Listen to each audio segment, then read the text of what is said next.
Amasosha avala imigwaqo engenayo nephumayo kuleli hostela laseVosloorus iNguni section ehlala amaZulu. Emva kwemizuzu embalwa nje eqalile kube sekutholakala izimpahla ezitatshiwe.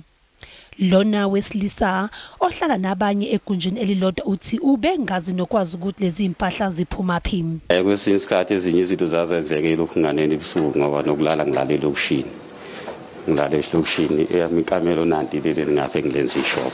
Njengoba kutholwe izimpahla eziningi, amaphoyisa anqume ukubopha abantu ngaphambi kokuthi alayishe izimpahla evenini. Ngokuqhubeka komkhankaso kutholakala imali engcoliswe uink nokukholakala ukuthi yebiwa khathi kuqhunyiswa ama-ATM. Itholakale kanye namasaka ensangu. Izakhamuzi bezithukuthele izigane unwabo ngokushaqwa kwempahla.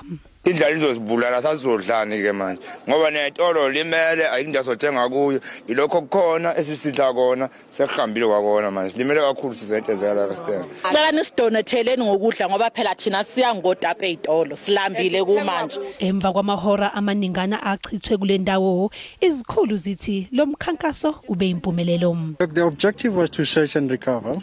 The searching did happen, the recovery did happen. The SABC, I think, would have then achieved the objective for that. And our objective as a military was just to make sure that we cordon the hostel and create a safe environment for the police.